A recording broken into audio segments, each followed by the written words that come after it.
is all that I know. She's over me. She's over me. She comes with her hypnotic dance. She holds me here with only a glance. She's over me. She's over me.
Okay, let's try that again, folks. Welcome to the Paranormal Portal. I'm trying to see if the studio is going to work tonight. It was great through everything except for the freaking after the bumper was done, except for the show. Let's try reconnect and see if we can get a magical connection here.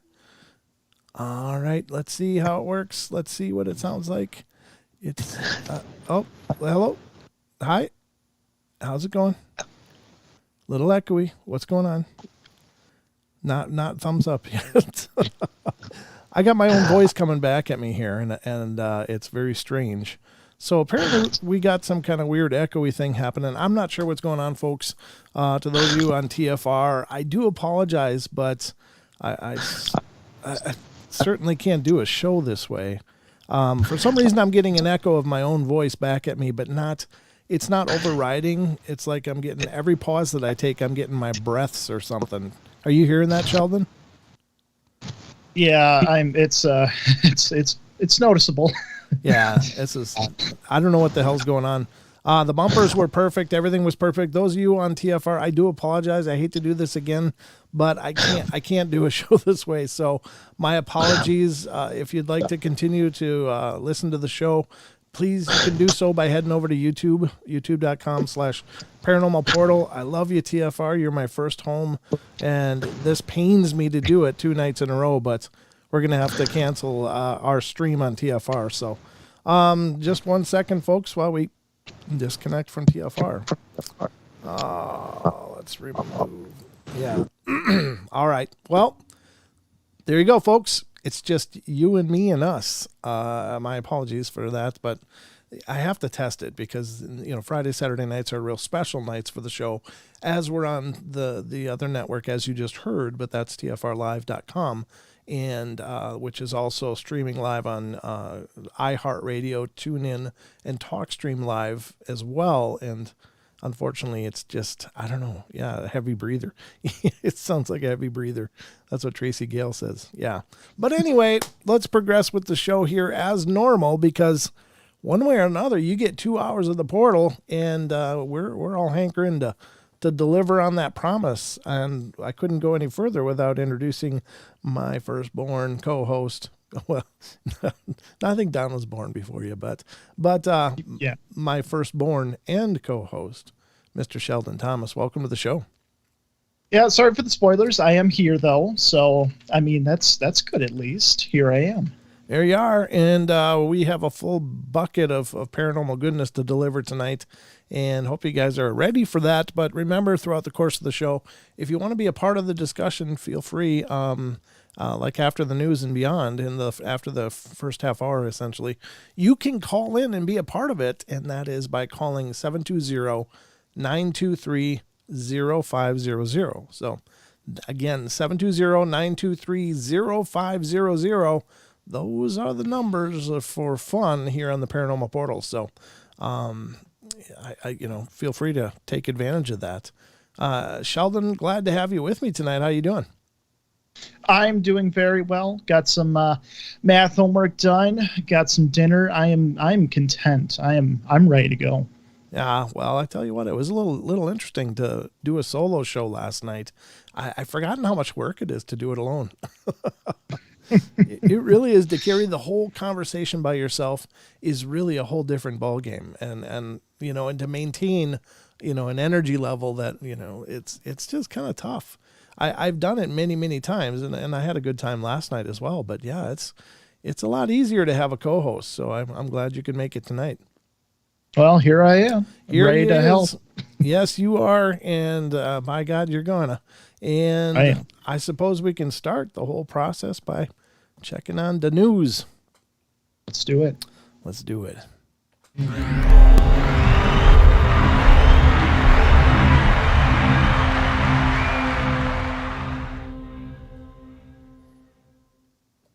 Ladies and gentlemen, boys and girls of all ages, welcome to the Paranormal Portal Newscast.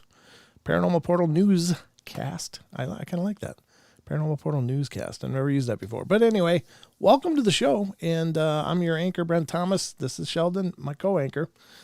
And we're going to bring you some news. And some of it's going to be good. Some of it's really bizarre. I found some really bizarre stuff in the archives tonight to go through. Oh, so it wouldn't be Paranormal Portal without the bizarre stories. That's right. That's how we like it served up, all funky and weird. Let's see. The first story tonight is from unexplained-mysteries.com, and the article is this one's really weird. Okay, so this is starting out really weird. I forgot this was the first one, but all I can tell you is, Doc, I can't believe it. It was just 1 in a million kind of thing. And here you go. Man ends up in hospital with World War II anti-tank shell stuck in his rectum. What? Man ends up in hospital with World War II anti-tank shell stuck in his rectum. People just never cease to amaze me. Some things should cease, and that's probably the first one. I don't know how that managed to happen. Doc, I was just up on the rack, and all of a sudden I slipped, and you wouldn't believe it. Yeah. It was 1 in a million, Doc. I don't know how it happened, but there you have it. Let's see what happened. This is from December 4th this is literally breaking news, folks. Could this be a contender for the world's most embarrassing accident? Well, let's find out. World War II enthusiast required medical assistance for an extremely unfortunate problem. Indeed. Accidents can and do happen. That much at least is fair enough, but it's not every day that you hear about bomb disposal experts being called out to deal with a man with a shell stuck in his rectum. Oh, okay, I got to keep reading this, don't I? The bizarre series of events began when an anonymous individual was taken to Gloucestershire Royal Hospital in England after failing to extract the bomb on his own. Okay. According to experts, the man owned the World War II era shell and had fallen on it. Oh, it's exactly like you said. I didn't even read this beforehand, folks, but I tell you what, I'm related to a doctor who's now he's passed away, but he told me he's had experiences like this, in emergency calls where things ended up in the dark places. And he always heard about how it was this amazing fall. Yeah, just like Maggie said, fallen on it. Yeah. The guy said he found the shell when he was having a clear out of his stuff. And an unnamed source told The Sun, he said he put it on the floor and then he slipped and fell on it. And it went up his... I mean... oh my God. Concerned about the potential for the unexploded ordnance to go off, hospital staff had to ask the bomb squad to attend the scene and make sure that the shell didn't pose a threat. Fortunately, it turned out it was not dangerous and medics were able to remove it successfully. The patient is expected to make a full recovery. However, his reputation probably won't. Man. You got to understand, I know we talk about the paranormal all the time on the show. It's what we do on the show. But I can say that I don't believe him. I can say that I agree. And let me actually get you on the horn here. Yeah, I can agree with you there. I don't think that was a 1 in a million shot, I can't believe that somehow it managed to penetrate all of your clothing and make that perfect entry. Yeah, like, come on. Oh, yeah. I don't know. I just rubbed it down with Vaseline to shine it up. And then next thing I knew, whoops. Oh my God. Wow. Wait, better this one. Oh, God. That is so unfortunate. Yeah, I don't know, folks. This is the paranormal news. And while this isn't about ghosts and cryptids, it's definitely not normal. So, sorry, I had to bring it to you, but that's just one of those stories that you can't just lay there. It belongs on the show. It needs to be immortalized on the show. Rachel says, God, what else was on his bucket list?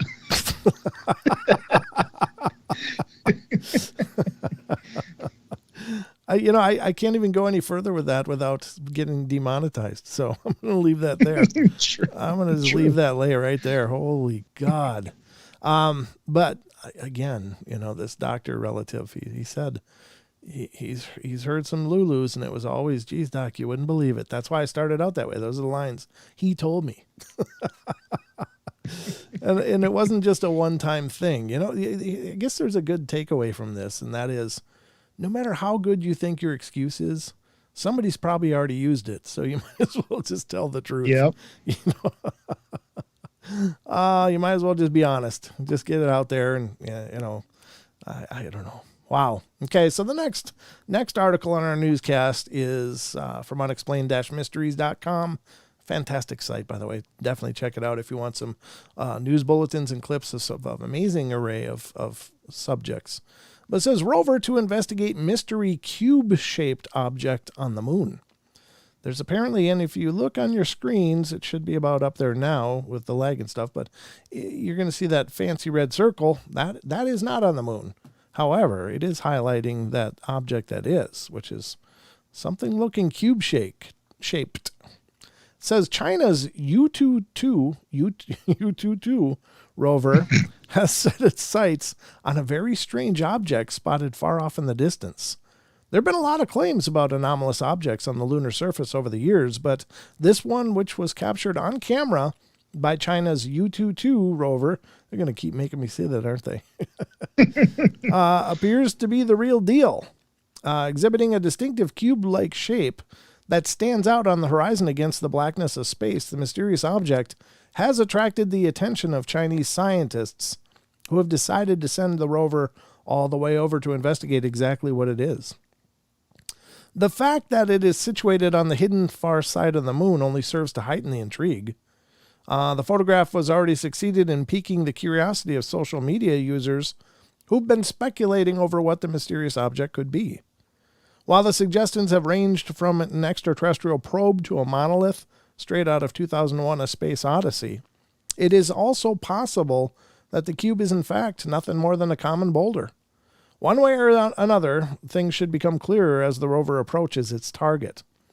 We'll be sure to cover what, if anything, it does find once it reaches the destination. That's pretty cool. I don't know what that is. I don't know if I read this or not. Isn't there a conspiracy theory that there's like a hidden base on the dark side of the moon or something like that? Yeah, there is that. There's the idea that the moon itself is a alien base. There's the idea that there are ruins that were discovered on the moon by the Apollo missions, that aliens watched the astronauts as they landed over there. And there's lots of different stories coming out of there. So what, if any of them are true? Who knows? But it is strange. It's so far off in the distance that, yeah, it could be some, I don't know, some geological formation of a rock that, managed to crash in, or the remnants of an asteroid that happened to shear off it doesn't seem likely, but, nature doesn't necessarily, it isn't impossible to find natural shapes that are geometric. It's just usually very unlikely, but I don't know. It'll be interesting to see what, if anything, they find. And it'll also be interesting to see what, if anything, we'll hear about it. It could be one of those things. No, China, don't tell the world. We'll give you, some tariff break or something just not to release information. I mean, there's a lot of shenanigans when it comes to all this stuff. So I don't know. But at any rate, it's an interesting story. There is, they did release the picture that has the shape on it. So I guess we're off to a better start than normal, but we'll see. Yeah, I'm excited to hear the update. You'll have to keep an eye on that post and to find the update of that. Yeah, well, I'm sure they will put it up on their new releases as it comes out. But let's see what this is. This one has to do with the classification of the JFK assassination files. Apparently, they were due to be released, and suddenly they're not going to be released. So there's a lot of intrigue about what is that all about? Why are they still not allowing information to come out? So interesting. It says sensitive classified documents pertaining to the assassination of John F. Kennedy had been due for release. Back in 2017, former President Donald Trump released thousands of previously classified files on the assassination. However, several others were withheld due to security concerns. While these remaining files may have been due for release, the White House has now confirmed that it will not be making them available to the public until December 15th, 2022. According to reports, this is due to how the pandemic has delayed efforts to review the documents. Uh-huh. Wow, isn't that convenient, huh? President Joe Biden has also weighed in on the matter, stating that the delay is necessary to protect against identifiable harm to the military, defense, intelligence, operations, law enforcement, or the conduct of foreign relations.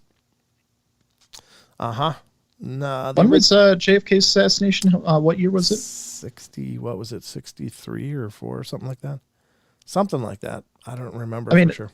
I guess I don't understand how something that happened that long ago could be a security threat now.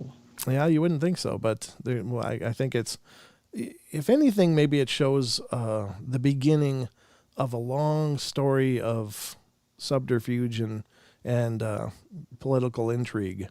There's a lot of ideas about that, and I don't know much, but I know that there's a strong theory that perhaps Lyndon Johnson was behind it so that he could go from vice president to president. So, I don't know. Again, it's just speculation, and I'm certainly not qualified to make any claims or judgments on it. But it is curious they're not releasing these documents. So, the original investigation into the assassination of JFK has long been criticized for being incomplete, with many arguing that Lee Harvey Oswald had not acted alone. Whether or not the unreleased files contain evidence of this, however, remains to be seen. Who's on the grassy knoll? That's the big questions. I don't know. It is sad though. It was a horrible moment in the history of the United States. Okay, he was also apparently gonna move the Federal Reserve back to the gold standard or something like that. I don't know. I think that was true, that was his motivation, or it was to maybe even remove the Federal Reserve. I don't know. But anyway, he definitely didn't make a lot of friends in those in the swamp, as it were. All right, let's go to Yeah, sorry. I don't mean to keep cutting you off. No, I was agreeing with you. Okay, here's one that I came across that was mentioned last night on another article that we read that had this, that the idea was that apparently the Roman Empire is a conspiracy theory now. That apparently there's people saying, no, it just didn't exist. It didn't happen. What? Yeah. Oh, God. But wait, there's more. In that article, it mentioned this other article that I'd pulled up already, but I decided to save it for tonight just because, I don't know, you can only do so much conspiracy in one night. So tonight's article is from unexplained-mysteries.com. Weird conspiracy claims the internet is fake. Oh, no. Folks, nothing to see here. This is all an illusion. Go back to your TVs and remotes. This is all fake. Yep, we're not streaming. This is we're just AI, Yeah, we are actually a government plant in order to make you think about ghosts and stuff instead of the real important issues. Yeah. I don't know. It says a growing number of people seem to believe the real internet went offline several years ago. We've seen more than our fair share of out there conspiracy theories over the years, featuring ideas and concepts ranging from the potentially feasible to the downright absurd. The latest one, which suggests that the internet we use on a daily basis is actually fake, created by an artificial intelligence, fits firmly in the latter category. There seem to be different versions of this conspiracy doing the rounds. However, what they all have in common is the idea that the original real internet went down several years ago. Known as the dead internet theory, the concept implies that the internet was taken down by an artificial intelligence and that all the user-generated content you see online today has been created by that same AI to put forward the appearance of a large number of users. We are just fabrications of some really advanced processors. So yeah, we don't exist. This is not even a real show. which actually may be true depending on the night. But no, I might not even be real according to this. Some believe that the government is secretly behind it all, with a group of highly paid influencers helping to perpetuate the illusion that the internet is still buzzing with activity. Yeah, I didn't get that check either, just for the record. The entire thing is nonsense, of course, because, however, such conspiracy theories provide an intriguing glimpse into how the human mind works, as well as how such bizarre ideas actually get started. Whether this particular conspiracy is likely to stick around, however, remains to be seen. I will say this, that it's not all wrong that the internet has obviously become commercialized. It's obviously become subject to oversight now more than ever, with in the Arab Spring, when I think it was Egypt or one of those countries actually shut off the internet. And there were some people saying, no, that's not possible to shut off the internet. It's just too big and too many ins and outs, and there's no way to shut it off. But they did. They proved that it could be, and it was done. And so I will say that the internet that was created is very, very different than the internet in use today. Obviously, it's become one of the primary areas of commerce in the world. Sorry, I got to turn off those notifications. That stuff irritates the hell out of me. But anyway, that's the newest conspiracy theory, folks. This may not be real at all. I may not be a real person, but I'm kind of hankering. I got a hankering that I'm real. Yeah, Nina in chat saying that we are real. Trust her. She's also part of the AI. Don't believe her. Yeah, she's part of the crowd plant. There's actually a bunch of algorithms working as if there's actually people watching. It's just so dumb. Oh, Android said, if someone or some group in the government was behind the JFK assassination, then technically not releasing the docs is in the protection of military defense. True. I guess that's a true take for sure. I don't know. It's just so it's Nathan, thank you so much. What did Nathan do? I'm trying to pull it up. Oh, thank you. Thank you. We appreciate that a bunch.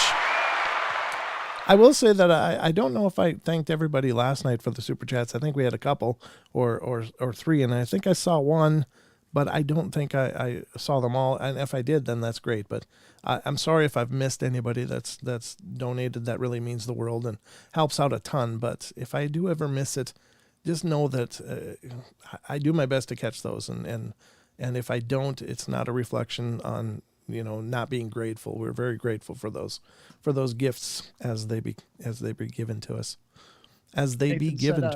Yeah, nice language. Yeah. Nathan said, "Happy Saturday. The weather is so pleasant where Sheldon is. LOL."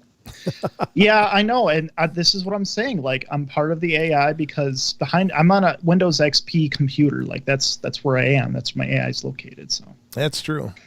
Well, Sheldon, there's lots of efforts to, of course, escape the simulation, and our next story is kind of one of those. It's the truth is sometimes stranger than fiction, and in this case, it's about as strange as you can manage.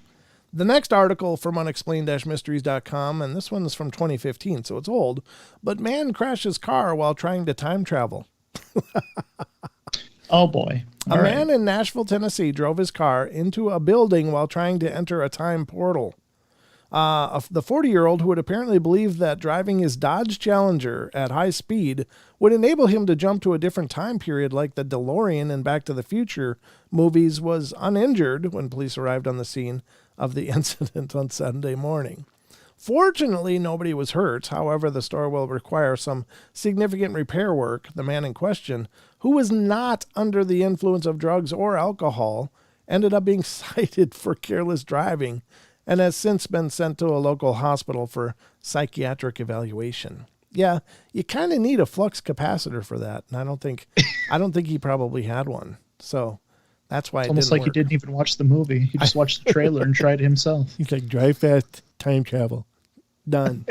Yeah, he might have missed a few steps there. Maybe Trevor went a little overboard. No, maybe he didn't. Maybe your ad did. Jeez. Sorry about that. All these embedded ads and these things are just crazy. Oh, it's popping out. Yeah, there it is. Yep, it happened. It just blew up right in my face. This is the last one tonight on our newscast, folks. But as you can see, the news has been thick tonight. This is another old one from the archives of unexplained-mysteries.com. And I've known a few people that could probably use this product. In fact, for all of those of you out there that are working on those tough to buy for Christmas shoppers or heavy sleepers, well, this might be the answer. And this is from 2015, November 2015, unexplained-mysteries.com. Ridiculous new alarm clock slaps you awake. Oh, perfect. Whap, whap, whap, whap. Let's see you sleep through that. Inventor and robotics enthusiast Simone Geertz built the device to help her wake up in the morning. Oh, she's apparently a tough sleeper too. The madcap invention, which she calls the wake-up machine, combines a conventional alarm clock with a rubber hand which swings around and repeatedly slaps the hapless sleeper in the face. Oh my God, I'd wake up pissed. The 25-year-old, who lives in a houseboat in Sweden, tested the invention out on herself several times, and while it certainly works, it isn't exactly the gentlest way to get someone out of bed. Suffice it to say, the device is unlikely to appear in the shops anytime soon. Yeah, I mean, you could watch a cartoon and see that. The old hammer out of the alarm clock waking people up. Yeah. Oh God. Hey, it's been done, but I she made it. Good for her. I'm glad that's how she's utilizing her genius. I don't. I'll save my money though. You will? Yeah, I'm gonna save my money on that one. You're not gonna do that. You're not gonna jump aboard the slap-o-matic. Yeah, I think I'll pass. I think I would too. That looks horrible. So there you go, folks. This is going to wrap up and conclude tonight's broadcast of the Paranormal Portal News. So let's get back to the regular scheduled program.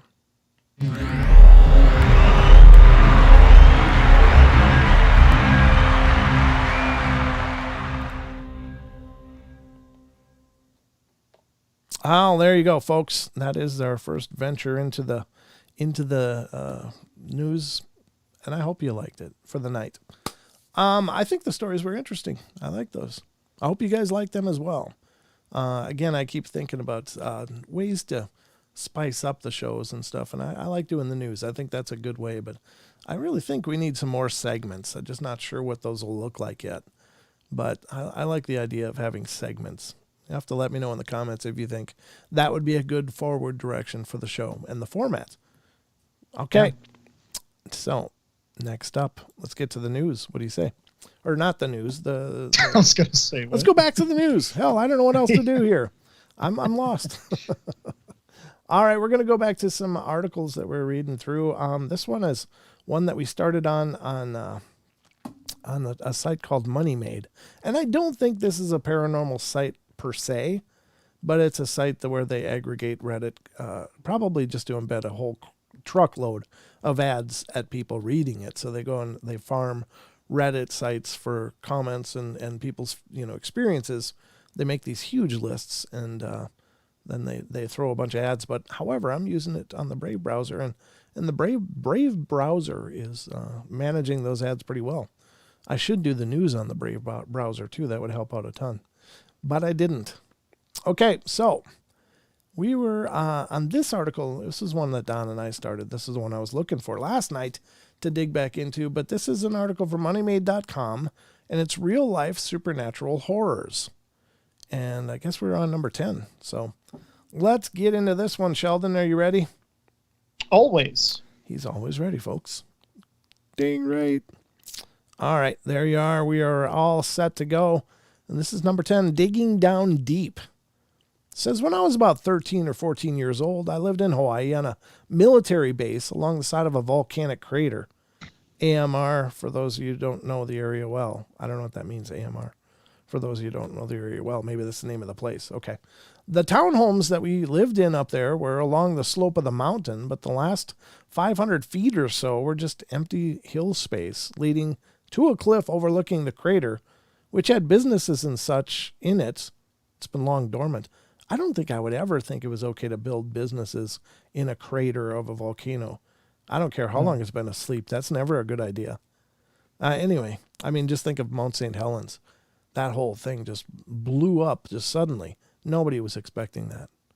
Oh, really? Yeah, Mount St. Helens was an extinct volcano. It was just a lot of juice. And then suddenly it roared back to life. And when it erupted, it flattened many, many square miles of forest. But, I mean, it actually blew away at least a third of the mountain. Like the whole mountain was sheared off. You can watch time-lapse photos of that were taken during the eruption, and it is absolutely shocking. Really shocking. Anyway, back to this article. It says, well, anyway, my friends and I, being the young teenagers that we were, loved hiking the side of the crater and walking along the edge. It was mostly flat leading up to the edge, and there was a fence along most of it, so this isn't quite as unsafe as it sounds. At one point, we found an abandoned bunker, most likely from World War II, and it was about a mile along the inside of the hill. So naturally, we decided to go exploring. We got inside and found that it was mostly pretty empty. There was a mount for what I would assume would have been some heavily dangerous equipment at some point, and then there was a locked metal door. It was pretty rusty and sounded kind of hollow, like there were a few spots you could probably see through, except for the fact that it was very dark in there and completely pitch black inside. We'd go into this bunker and kind of hang out and play all the time until the last time we ever went. We got there at around 5 in the afternoon, and we were sitting around talking about random things, probably games like Animal Crossing or Phantasy Star Online at the time.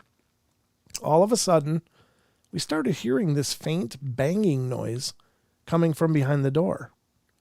Well, we all froze up and got super silent, and the banging was rhythmically speeding up. Like, at first it would be a slight bang every 15 seconds or so.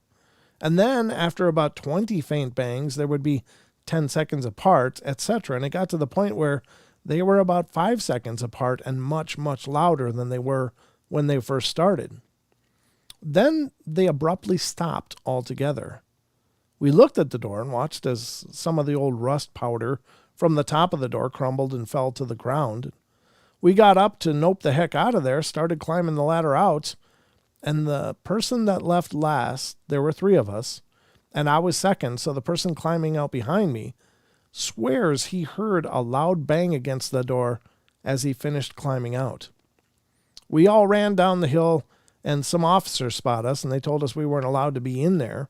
And about 2 weeks later, they had built a fence and sectioned off the entire area. I still have absolutely no idea who or what was down there causing that banging noise, if anything. Not to mention why the officers seemed so eager to keep people away. Well, I think, it's fair enough to say that it's old and people might die in there. It's not being kept up to code or safe. So that's probably a liability of some kind. But at any rate, yeah, that's creepy. We got $20 donation from Aaron Stott. Aaron. Thank you so much. Woo! Thank you very much. That's wonderful. That's very nice, Aaron. Thank you so much. That goes a long way to help us out. And we really, truly appreciate it.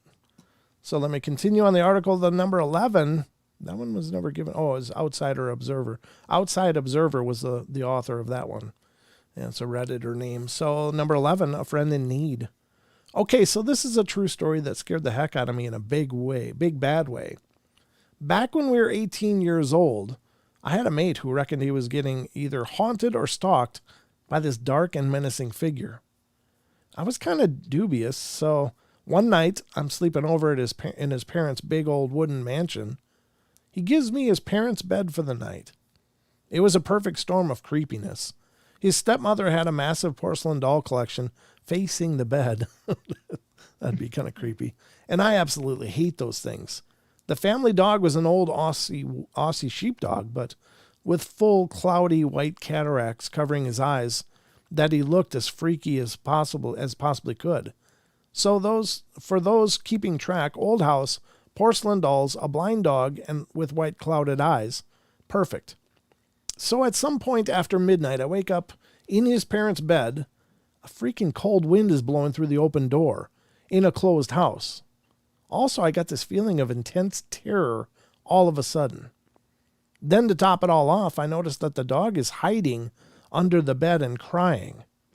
The actions of the dog are my proof that it wasn't just a nightmare that I was having. Then a big black-robed figure coasts in through the door and hovers over the four-poster bed, and it was at least about 8 feet tall. To say the figure looked menacing is putting it mildly. On top of that, the temperature is suddenly icy cold, which also scared the heck out of me. So this figure hovers for a few minutes while I try to wake myself up. Unfortunately, I'm already awake this whole time. Then I lie there completely still and too scared to move while the dog whines under the bed. I'm too scared to check on the dog because if it stares at me with those blind, cloudy white eyes, I know it will be too much for me to handle. The dog was definitely scared as heck. It stayed under the bed whimpering throughout this entire experience. Once I gathered up the courage to move again, I went over to my friend's room and told him what had just happened. He calmly answered, "Now you know what I go through every night," then rolled over and went back to sleep. Screw that menacing figure. My friend eventually got his church to do an exorcism, which apparently worked. That's my story, and it's completely true. That was by who knows? We don't know who submitted it. Yeah, that's creepy. Number 2. Yeah, Go ahead. No, go ahead. No, just the way, I mean, even from the get-go, you got porcelain dolls staring at you. You got a dog with like shiny blind eyes. It's set up so perfectly. I'm surprised. Don't they do? I mean, can't they do surgeries on dogs' eyes? I know people can have cataracts removed. I don't know if they do that for dogs, or maybe just because the advancing age of the dog, it's maybe not a good bet that it'll make it through the procedure. But it seems kind of sad to, if it is correctable, that they didn't correct it. But again, I don't know. There might be a lot of factors that we just don't know. Well, yeah, I mean, plus, dogs don't live very long, so it's like, let's say they're 12. They could be gone in 2 years anyway, so it's like, it's a lot of money for like only 2 years. Yeah, but it's a lot to. Yeah, you're right. A lot to consider. Yeah. Well, again, you're right. It's a quite an investment. I don't know what, even if it is possible, and then what it would even cost, and is that worth the investment on a dog that's already very, advanced in age? Maybe not. But it's just weird because I think animal lovers are willing to do whatever. I mean, my parents had this dog, Sophie.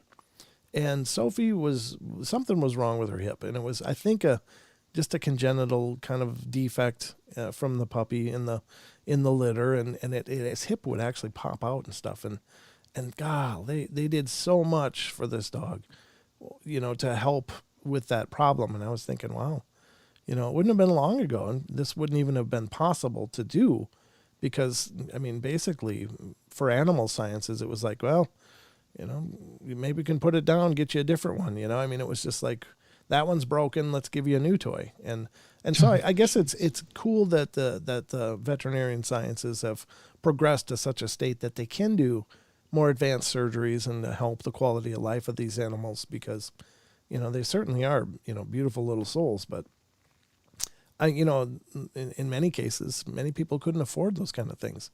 So it really would be a situation where, let's just put this one down. Life is going to be tough, but my parents sure did a whole lot for that pup, and she was a good dog. She really was. So you can understand. Number 12, lifted to new heights. This may sound weird, but to this day, I still have no explanation as to how this happened. I live in a 36-story apartment building and was on my way to go and head to the mall. We live on the 30th floor. Wow. I get to the lift at floor 30 and press the ground floor button, floor G. Okay. Could have just said 1 or 3. Floor G is good, though. When the lift opens at the ground level, I noticed that the whole foyer and lobby area look completely different. Different couches, lights, colors, etc.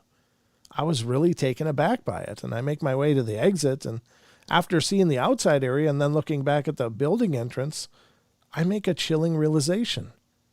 The building I'm in is not the one I live in.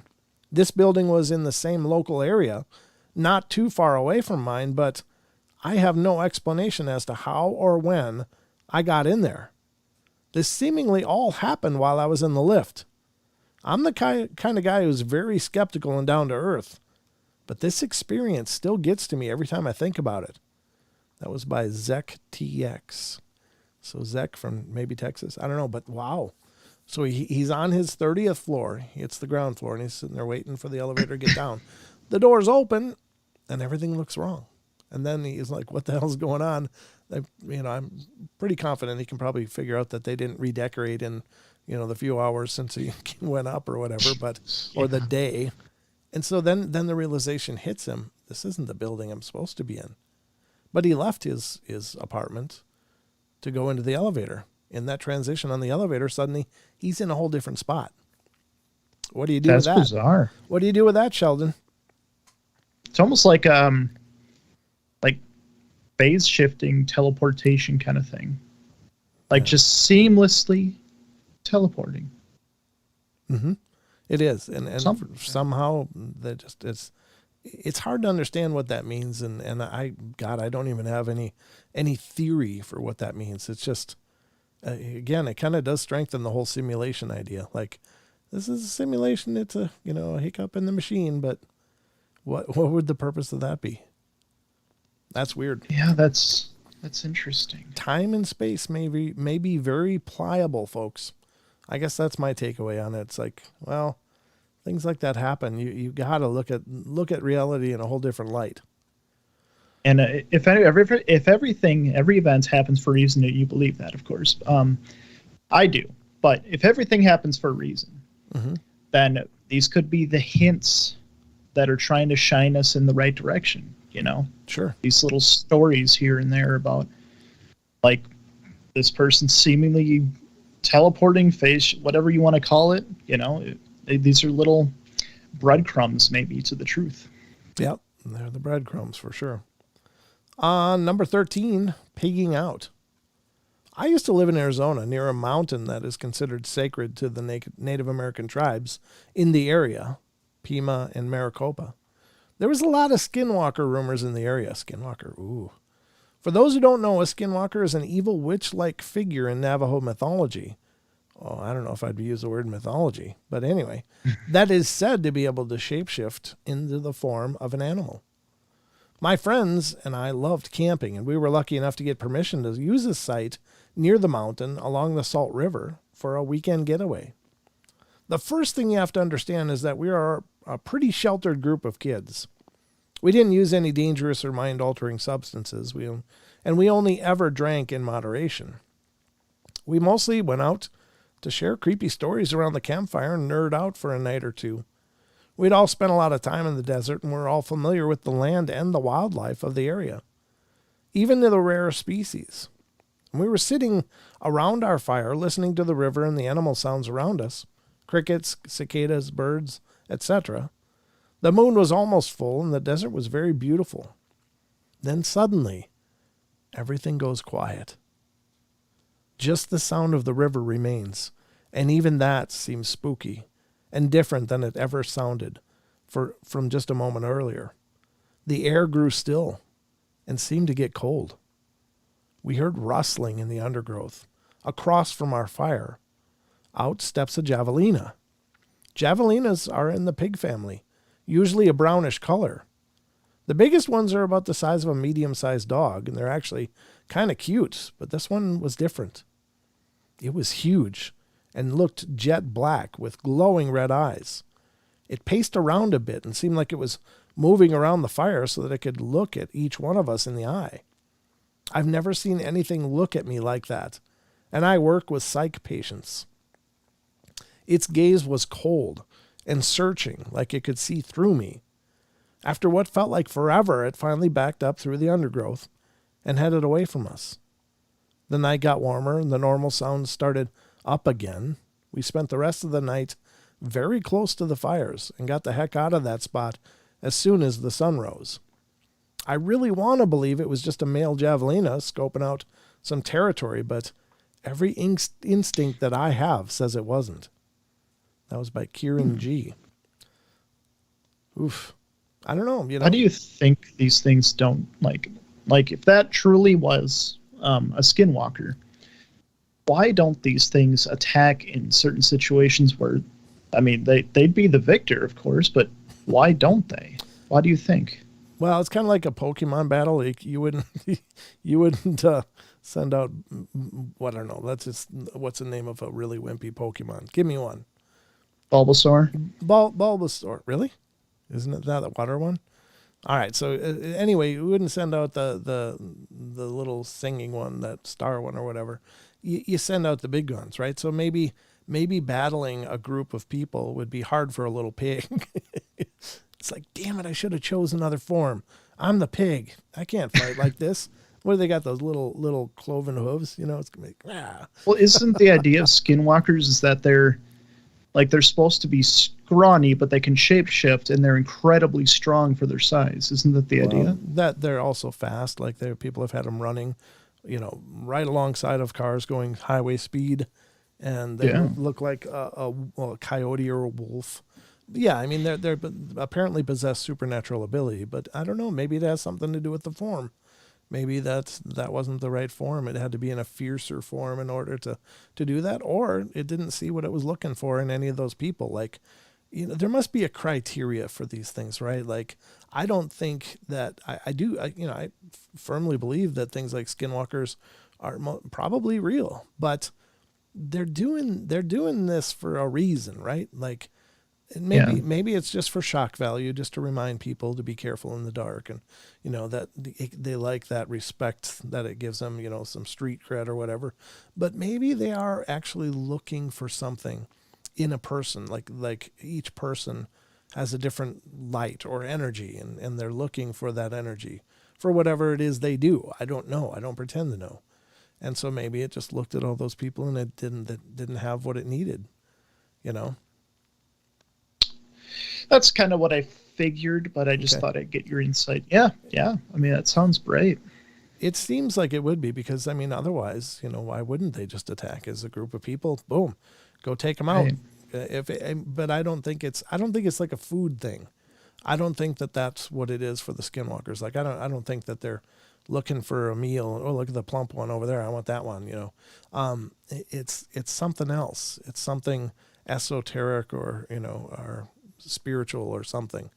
And maybe it's magical, because obviously shape shifting has got to be, it's hard to wrap my head around what that means. What does it mean to make your hand into, some other form, and actually not only just, crunching it down, but becoming something else? A transformation has got to be a pretty intense and probably painful experience, to be honest. I just don't understand how that could happen and not be excruciating. But if at any rate, regardless of what it feels like, it must require an extraordinary amount of energy to, cause your biology to shift and change the actual structure of your body. And I don't pretend to understand it, but, maybe there's other criteria, other things that they need in order to keep those transformations going. I don't know. It's just Barley Jane says, I've heard skinwalkers only going after specific people, the people that it was involved to eliminate. Oh, well, there is that. That's a good point. Like, perhaps, that's a great point, actually, Marley. I appreciate you bringing that to the table, because, yeah, they could be, like a curse, casting a curse on someone. So maybe there's a practice in these First Nations, like the Navajo, to cause them to go after somebody like one of your enemies. And I'm sure it's kind of like signing a deal with the devil. I'm sure it doesn't ever work out well for anybody, but perhaps that was it. That's a great point. Thanks for bringing that to the discussion. Excellent idea. That's good. That is a good point. I mean, there's hoodoo, voodoo that's putting curses on people. There is, sicking, I don't know how to say it, making negative energies attack people in other occult practices, and hoodoo, voodoo, whatever. So like they all have their equivalent of like making a demon and go after somebody in some real dark practices. So maybe it's in the same wavelength of causing somebody to perish or to have a lot of grief in their life. Like, I don't know, people are jealous and horrible sometimes, and so that's where those deals with the devil, so to speak, quote unquote, that's where the legends come from. Never do it. It's not worth it, guys. Yeah, don't do it. Never.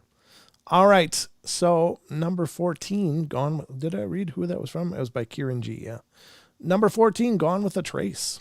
A few years ago, I was about to take a test, and they were going over a bunch of questions, just checking for red flags and whatnot. And at one point, the test giver says, has anyone here recently lost a loved one? I thought to myself, nope. And the next thing I know, I thought, pretty weird. Why am I still thinking about that question? Then I thought, still pretty sure the answer is no, yet here I am still feeling weird about the question. Kind of odd. When I finished taking my test, I went back to work, sat down in my cubicle, and saw a note that said, call Grace. Grace was the name of my dad's girlfriend. I called, and she started crying. I don't know why, but I quickly said something along the lines of, it's okay. I know. You don't have to say it. My father was gone. I don't tend towards the supernatural in any way. Every story about that kind of stuff that I've ever read, I honestly just assume it's either phony or misunderstanding of actual events. But whenever someone talks about unexplained experiences, I think back to the fact that I knew my father was gone hours before I could have known or have been told. And I honestly can't explain it. That was by Typewriter Key. I mean, so premonitions, I don't know. There's like, when you love somebody, you're connected to them. And it's not real hard to believe that when their light transitions from the world, you may know it. And I don't think that's a stretch at all, that people just know when something's, missing, when something has changed. And so I believe in that kind of stuff completely. What do you think, Sheldon? I do too. I mean, I've heard stories about that where, like when someone really close to them guys, they get a feeling to call them immediately, or like they feel it the instant it happens, or when it's about to happen. So I absolutely believe in connections like that with people that you're really close to. Yeah, absolutely. I agree. I mean, I've even heard of stories where, like, people could feel like other people when they're sad, they get a feeling to calm, and boom, they're sitting there crying or something. Like I've heard of stories like that. Sure. I mean, it's kind of funny how those things work, the serendipity of them. But Yeah. you know, it's certainly got to be tough to lose somebody. But at least they already knew it was coming. You know. Yeah, it was probably good because it was like in a way, it probably prepared him emotionally. Or because her. he said it was stuck on his mind, you know. Yeah, him or her. I don't know if it was a man or a Oh, woman. yeah. But yeah, Either good way. points. Yep. It was just some point of them knew, some part knew, and maybe it was because the spirit of that person was right there with them, you know, and they just felt that presence on some level. So we often hear stories of people like, such and such. Yeah, there's a call on the line. Oh, there is. Oh, it's Android. Let's get to that after I say this. Okay. There are many times when people is like, I suddenly smelled my grandmother's perfume, or the pies she always used to bake. Just suddenly I could smell it. I was like, wow, that's weird. And then my mom calls and said, oh, your grandmother passed. And I think that our loved ones often do that. I think maybe always do that, but we may be open to receive that consciously, or just maybe it's only subconsciously. But that could be the interaction that this person had. They were in the middle of something, and so that part of the father was there with them. I don't know, just a thought. But answer the phone, please. You guys are awesome. All right, let's get to the phone call and hear what the hell's going on here. This is area code 410. You're on the air. Hey guys, how you doing? Good. How you doing, brother? Doing fantastic. How are you? I'm doing pretty good. I was listening to one story you're telling about the guy going out of the building, and it was all totally different. And he, ended up being in a completely different building, and it reminded me of an experience I had a couple years ago. Actually, I was down in D.C., Washington D.C. Me and my girlfriend went to the Smithsonian Museum down there, and we, it's a mess going down there when it comes to finding parking, and I'm not super familiar with downtown DC. Sure. So when we got down there, I just kind of like winged it and just like looking for parking garage signs. We didn't really have a plan. And we found one, that wasn't too crazy expensive. And we pulled down into the garage, and it was like it went down in the basement of this building. So it was a parking garage that was under this skyscraper that was like 15 stories or something like that. And we parked down there and everything and got out. And when we were walking out, there was a stairway leaving that building, and you left the building, you got up to a lobby of the building that you were parked underneath. And I realized when we were leaving the building, this was a condo building that we had parked under. Like, people were living in these condos, and these were pretty fancy condos, downtown DC, and these were really nice ones. And, I was like, oh, that's interesting, and, but whatever. And we left the lobby area. I just thought it was strange the way we had to leave out of there. I don't know if there was another exit that we were supposed to. We just kind of went to the closest exit we saw. So, yeah, like I said, we went into, I don't remember if it was an elevator or stairs, and then we went up to like one floor to the lobby area and brought us into a lobby of like a condo building, like a fancy, nice one. We left, we went to the museum, and, we came back after the museum. And honestly, I'm the kind of guy, I have a very good sense of direction. Like, I can take several turns at a place and remember all the landmarks and like remember how to get back, without like having to make notes or, having to use GPS. I'm pretty good with that kind of stuff. My girlfriend's terrible with that stuff, but I'm really good with that stuff. Okay. And so we're going back, and, it's only, I guess, 5 hours later or something like that. And we're going back, and I'm like, I remember this block and I remember this block. And when we get back close to the area where we had parked, I was like, okay, this is it. And I don't remember what exactly landmarks it was, but there were certain things that I saw that I remember walking past when we left. And I was like, this is the block. This is where we parked on. And so, like, we walked all the way to the end of the block, and I was like, what? I didn't see the area where we had come out of, like the lobby building that we had come out of. We walked back down the block again, backwards, turned around and went back, and it wasn't there. And I was like, maybe it's like on the other side of this block. And so then we walked around the whole dang block, like, it wasn't there. And we were like, no, maybe it's the block over. And so I went to the next block over, and I didn't recognize anything on that block over, really. And it was like a mall, like outdoor mall area, and a really nice, like, kind of Galleria area. And I was like, this ain't right either. And then we went 2 blocks over, the other block beside that one we thought it was, and walked around that block, and it wasn't there either. And I was like totally like dumbfounded, because that's never happened to me before. Right. And, I had gotten lost in, the woods one time at sunset before me and my buddy got out of there. We had taken a wrong turn in the sunset, and it took us like a couple hours to find our way out of there in the pitch dark before cell phones had flashlights and stuff. It was terrible. But anyways, even after that experience, like, I was able to like feel like, oh, I know what wrong turn we made. After the experience, when the daylight came and we went back there another day, I was able to see what, wrong turn we made. So, it was just the weirdest thing. And then we kept looking and going around these blocks. And I don't remember how or why, but like, I think like we just found this garage, like like a parking garage entrance. And it didn't look like the one we had drove into. And I was like, well, maybe this is it. Maybe this is another entrance to it, because it's kind of in this area. And we walked down in there, and sure enough, that was the garage that we had parked in. And once we got down there and started looking around, we saw our car.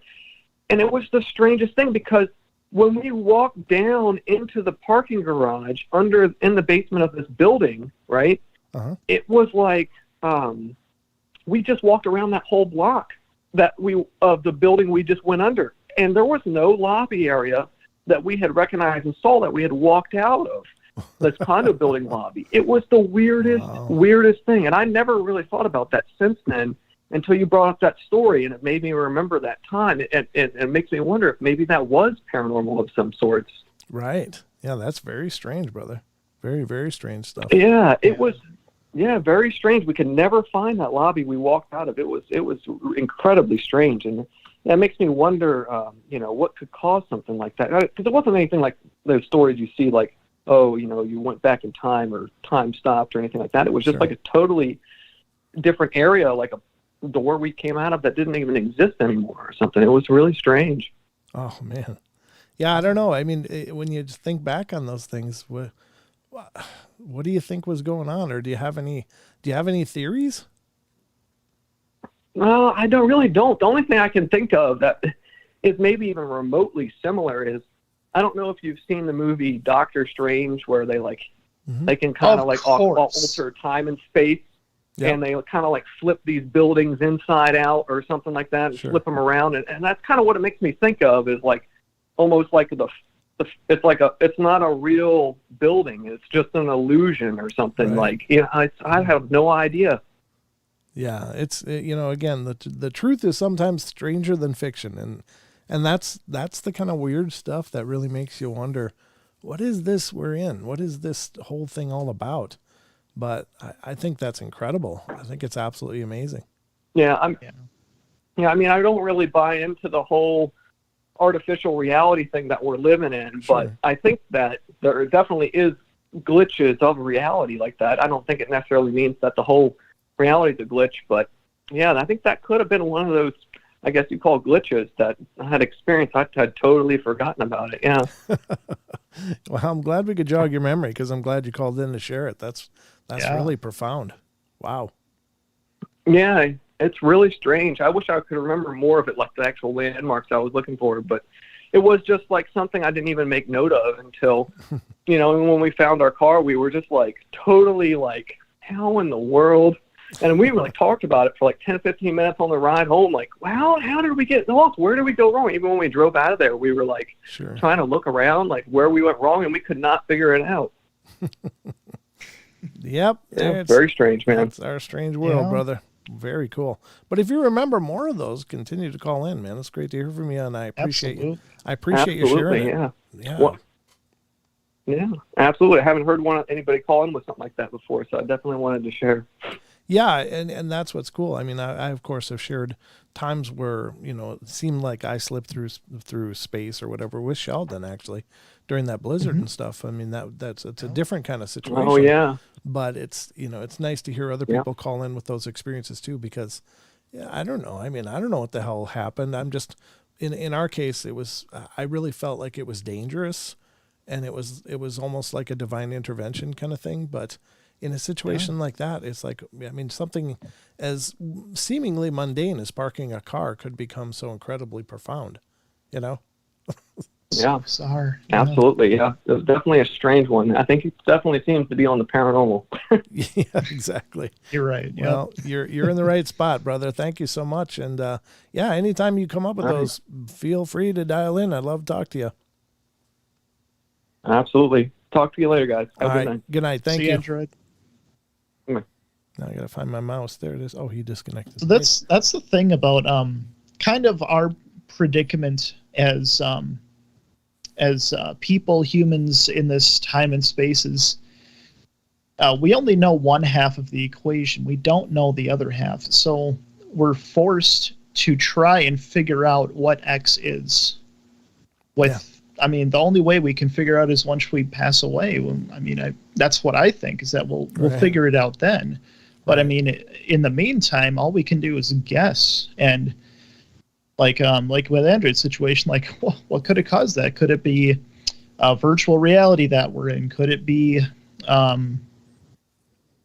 just a crack in time? It's hard to know. It's hard to. And that's the thing with me, is that I wish I could say what the answer was and be like, that's what it is. And it's that feeling, but it never will happen. It'll never happen. Yeah, I mean, such things are just with having so little to work with. I mean, we have a foundation of the sciences as they're understood, but still, I don't think that they go far enough to explain what is this multi-dimensional reality that we call home, and the fact that we experience only such a small portion of it in our day-to-day lives. We see we exist in our 3 dimensions, and that's about it. But there's dimensions of the mind and of the spirit, and it just becomes this balloon. It's not just linear. It actually has dimension, and without sounding absolutely redundant, but I mean, there's a lot of things that we just can't possibly understand. We just don't have the understanding. We don't understand the mechanics of this situation we're in. Hell, we know so little about any of this. And granted, the sciences are learning, they're growing, they're developing, and I think we're learning more and more all the time. But I think that perhaps the sciences think that they're close to, with like the colliders trying to find the God particle. When we find the God particle, the boson Higgs, they figure once that's firmly established, then that's kind of like one of the last remaining mysteries. But I think they haven't even scratched the surface of the layers and layers and layers of what we understand to be reality. I just don't think they are prepared or have any cohesive understanding of how complex this really is. What is that one that kind of reminded me of that one theory that in each I think you'll know what I'm talking about, but you'll have to help me out. Within each atom or particle is its own universe type of thing, and it just keeps cycling through. Oh yeah, the macrocosm versus the microcosm versus the macrocosm. Yeah, so it's like the big and the small, and is it all just like a big loop? That as you expand out and out and out, and if you look at a map of what the all of the known universes look like, and then you look at a map of a neuron firing in the human brain, they look almost identical. They're like shockingly similar. And so is the macrocosm the microcosm? Is it just like if you expand out far enough, do you end up going back into the microcosm and expanding back out? It's like this, this cyclic thing. I don't know.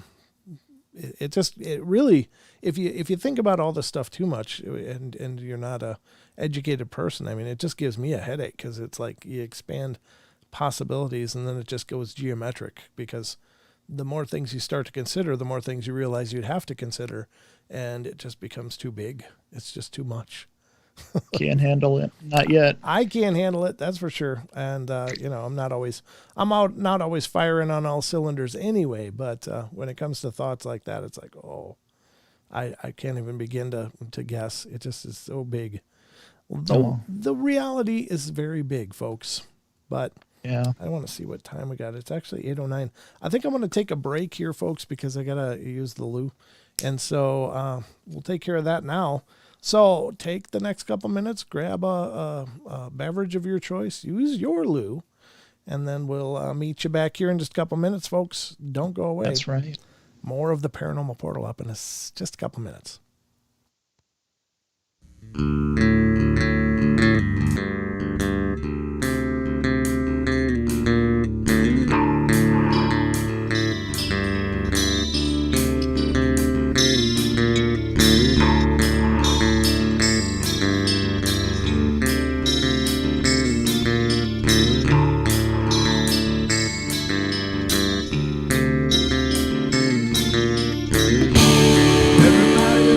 Play their games. Everybody loves to place their bets.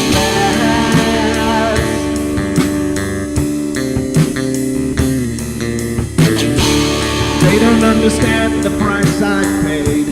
They don't care to comprehend.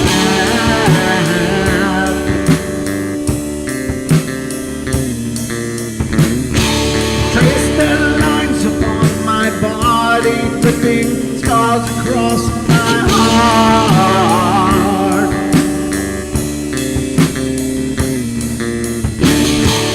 Raging anger pours inside me, and their lies keep falling apart.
Just another fucking mess.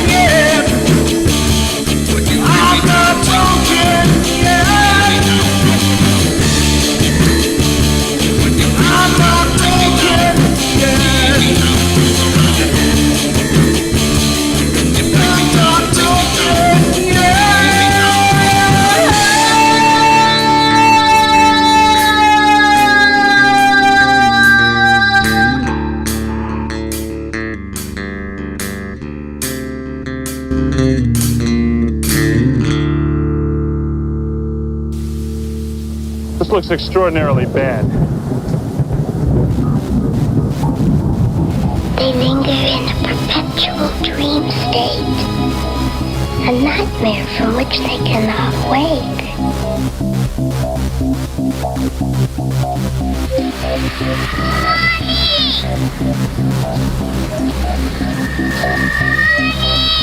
I can't see you, Mommy. Where are you? I've never sensed anything like it.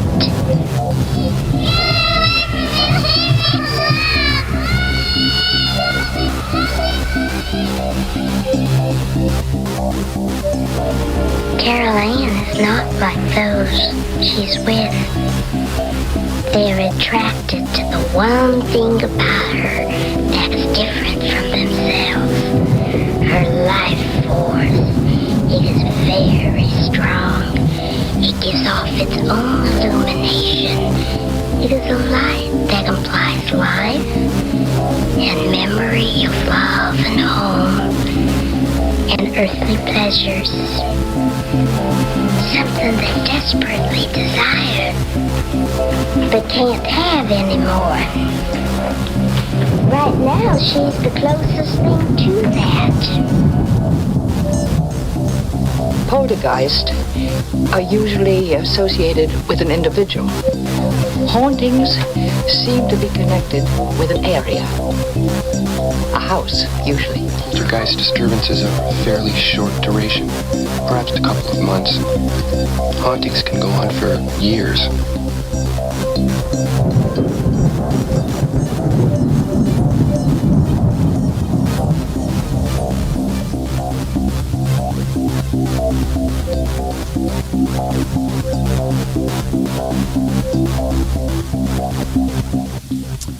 Yeah, folks, just wanted to make it just like the real thing, as if we were actually on the network. And there you have it, just like on the network. Leading into the hour comes the Poltergeist soundtrack thing. Right. Yeah. My concoction of my musical track with the Poltergeist clips. So anyway, we are cruising through the night talking about some paranormal goodness that we've all come to love. And I think I'm going to leave that article there because there's a couple other things that I want to read tonight. One of them is kind of odd. I don't know. It's not extraordinarily. That's normal. Well, well, there's actually a clip from Linda Moulton Howe on the end of it. We're not going to watch the clip, but if any of you have tuned into the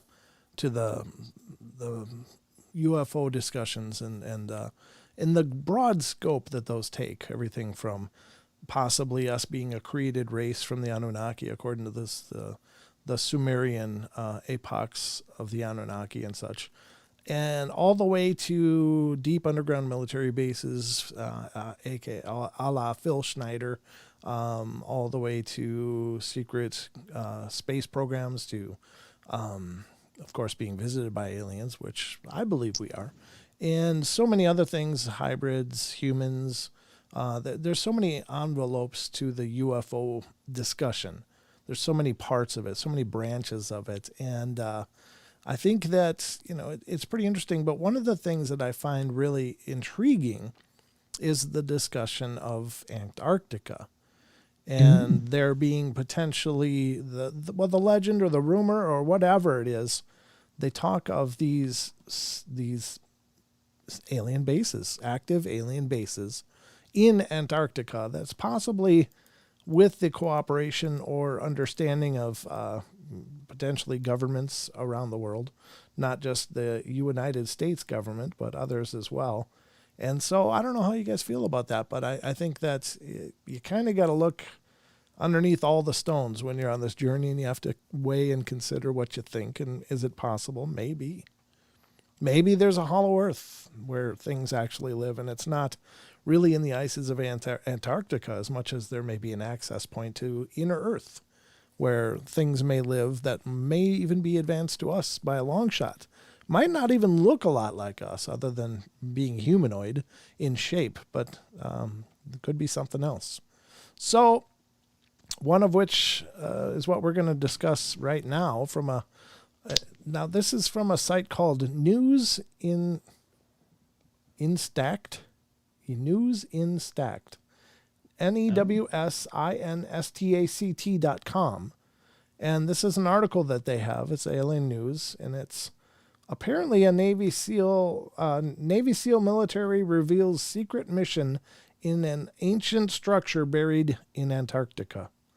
Now, I got to tell you, and maybe that's the basis for the movie, but the Aliens versus Predator movie, the first I was going to say, yeah. The first one where, they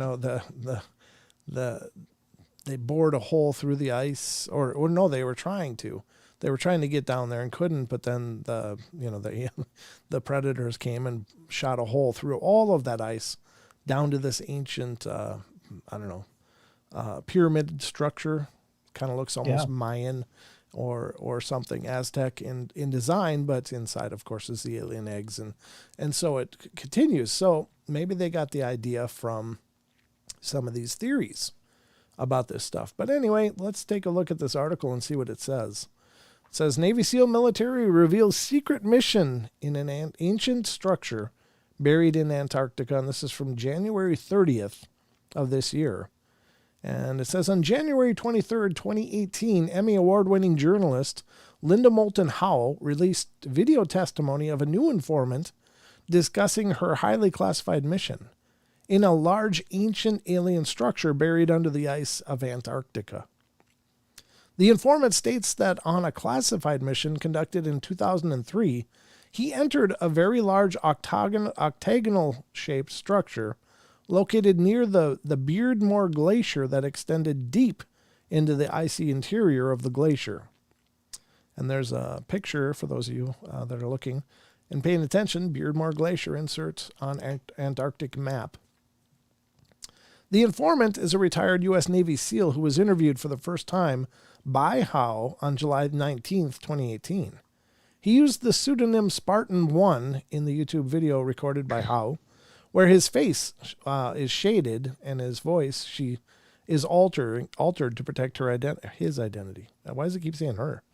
It's his identity. She's not protecting her identity. Howe says he personally controlled Spartan 1, which provided extensive documentation to support his military career. Okay. I don't know what that means. I don't know that this is a English as the first language kind of translation here, but anyway, we'll try to get through it. Earlier, Howe released the testimony of another military informant, Brian, who was a Navy flight engineer who had flown numerous support missions with the Antarctic Development Squadron from 1983 to 1997, and he witnessed a number of anomalies that they indicate hidden structures or bases located deep beneath the Antarctic ice. He says he witnessed the discovery of a silver flying saucers in the Transantarctic Mountains, not so far away, as Howe pointed out, from where the Navy SEAL had carried out his mission. The Navy SEAL says that the ground-penetrating radar had discovered the structure that was an 8-sided octagon, as Howe elaborated. In 2003, a group of special operations of the U.S. Navy went to Antarctica to investigate a perfectly geometrical 8-sided octagonal structure discovered by a penetrating radar inside the Beardmore Glacier, about 93 miles from the American station of McMurdo. Another previous team of engineers and scientists had carved the top layer of an octagonal made of pure black substance that had been built over two other black octagonal structures that descended deep into the 2-mile thick ice. In the video, the Navy SEAL, a.k.a. Spartan 1, I know you're thinking of Halo, aren't you, Sheldon? You know me well. I do. Described the launch of his mission from an aircraft carrier that traveled near the Ross Sea west of the Antarctic. He was taken by helicopter to McMurdo Station, the largest American base built in Antarctica. Spartan 1 described entering a door about 50 feet below the ice. He estimated the walls of the structure about 18 to 30 feet thick, 6 to 10 meters, and the height of the ceiling about 22 to 28 feet, 7 to 9 meters, and he said that the walls, the ceiling, and the floor were made of a black basalt material that looked like polished black marble. The interior was heated to about 68 to 72 degrees Fahrenheit and was also lit by a lime green source projected from the ceiling and floor. He did not see any heating or lighting system, which was added to the mystery of the buried structure. Only one part of the structure, the witness said, was discovered by the archaeological teams, with the remainder buried under the ice and which extended far below. The ground-penetrating radar showed that the structure was octagonal in shape and covered an area of 62 acres, or about 1/2 square kilometers. Spartan 1 described the walls and doors covered with hieroglyphs about 20 centimeters high and about 5 centimeters deep. The hieroglyphs were neither Egyptian nor Mayan, but appeared similar to both in terms of depiction of animals and other strange symbols. Significantly, one of the symbols was very similar to the image of the black sun used by the Nazi SS, who had a large version built on the floor of their headquarters in Wewelsburg Castle. The image of the black sun continues to be banned in Germany with their Nazi propaganda law. Spartan 1 explained that part of his mission was to transport scientists who would document the buried structure and the hieroglyphic symbols, taking pictures and making drawings. He said his team had to leave one of the scientists who insisted that more time was needed to make an adequate inventory of what had been discovered. Spartan 1 stated that the structure was built by a group of human-looking extraterrestrials who were involved in the genetic engineering of humanity. The testimony of Spartan 1 is very significant because it provides a rare eyewitness account of what was actually found inside one of the buried structures, whose age extends into antiquity. The former eyewitness of the Antarctic, Brian, actually could not see nor enter one of the artifacts. What Brian tells us is when he saw a large hole penetrating the South Pole as it flew over his head through a restricted and controlled airspace. It does, I mean, I don't know if this is the actual image of the black sun that they're talking about on the floor of that castle in Germany, but I don't know. That's terrible. Could be. I don't know what a black sun symbolizes, and I don't know what the Nazis used it to symbolize. That's all news to me, but I don't know. To date, go ahead. So just to clarify, so he testified to another structure, not the one that they're planning to go to. No, or did this mission already happen? This mission already happened, yeah. So this is a Navy SEAL basically saying that they did missions. The other guy was doing flights back and forth and said that he saw saucers and stuff like that. But so it's kind of like, more testimony to the fact that there's an alien base in Antarctica underneath that ice. I don't know. But anyway, to date, only 2 other insiders have come forward to share their reports of being brought in or to witness the ancient artifacts buried under the ice caps of Antarctica. These are Corey Good and Pete Peterson. I'm not a big Corey Good fan though, so I don't know. There's something about that guy.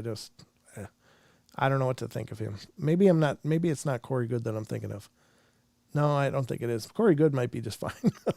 I should be careful because these people are. Well, yeah, I know, but there's, who's the blue avian guy? That's the one that I think is kind of full of it. But anyway, I can't remember if that's Corey Good and or works with Corey Good. I don't know. I'm drawing a blank on the name. Any of you in chat know who I'm talking about? The blue avian guy. I can't remember. Anyway, Good claims to have been taken to Antarctica in early 2016 or 2017, where he saw secret bases and remains of an ancient civilization buried deep beneath the ice caps. He claims to have witnessed some bodies of human-alien hybrids who were part of the genetic experiments conducted thousands of years ago from an extraterrestrial race with a humanoid appearance. Corey Good is the blue avian guy. Okay, well, there you go. Thank you, Marley. Yeah, there's something about his whole, and it's not necessarily this story, but there's something about, I mean, it'd take forever to try to explain it all, but just suffice it to say that some of the things he says I don't think add up, but I don't know. far be it from me to, draw any distinct judgments on the guy. I've never met him. I don't know. I've never talked to him, and it's probably not fair, but something about what he says just feels weird. Doesn't feel right. Peterson claims to have been taken to Antarctica during classified missions where he was given the task of understanding the advanced technologies found near 3 motherships, or one or more of which he witnessed during his missions. Peterson's testimony confirms Good's account of an ancient extraterrestrial base that has been used as a center for a global civilization. This raises some intriguing questions. Was the symbol of the black sun a pictorial representation of an ancient global civilization in which the South Pole was the fulcrum with the spirals heading towards its distinct colonies? In the book, The Hidden History of Antarctica, I present evidence that German nationalists who use the symbol of the black sun have established a colony in Antarctica. Well, there's that thought too. So that's another idea that's come out, is that perhaps during the ending of World War II, that there's a lot of potential evidence to suggest, or at least suggestive evidence that would state that some of the Nazis had fled Germany and had gone to a secret base in Antarctica. And again, I've heard that too, actually. Yeah. I always thought it was weird, but I mean, if this is found to have Nazi connection, I mean, then it's not a conspiracy theory anymore. Well, it's still a conspiracy theory because, I mean, there's just because it's that story is out there doesn't make it real. I mean, I'm saying like that's what I'm saying. If it's found to have connection to it, sure, somehow, But I will say that there's also a bunch of alleged evidence that would suggest that most of them actually went to South America after the collapse of Germany during that whole thing, and there's actually some pretty compelling stories that would seem to suggest that may actually have some merit. And I'm no scholar by any means, so and I just hear bits and pieces of it, and for whatever good that is. But according to Howe's analysis, the structure witnessed by Spartan 1 dates back to 33 million years ago. I wonder how she analyzed that. How would she come up with that number? Okay, well, anyway, which is the general date given by the conventional geologists when Antarctica was ice-free. The independent testimony of Spartan 1 corroborates important elements of what Good and Peterson described and what others claim lies hidden under the frozen continent. As Spartan 1's testimony is released through Howe's video series, we can get important answers to questions about what lies buried beneath the Antarctic polar ice caps. I don't know. I do respect Linda Moulton Howe. I think that she's done some pretty cool stuff, and she's brought a lot of information to our consciousness, I guess, to our awareness. And I think I think at the very least that she definitely believes what she's reporting. I don't think she's a shenanigan artist, or I don't think she's pulling anybody's leg. I've listened to her speeches and talks that she's given, watched videos of those things, and I think that she's really, truly talked to a lot of people who claim to have all of this information. And I think she seems credible.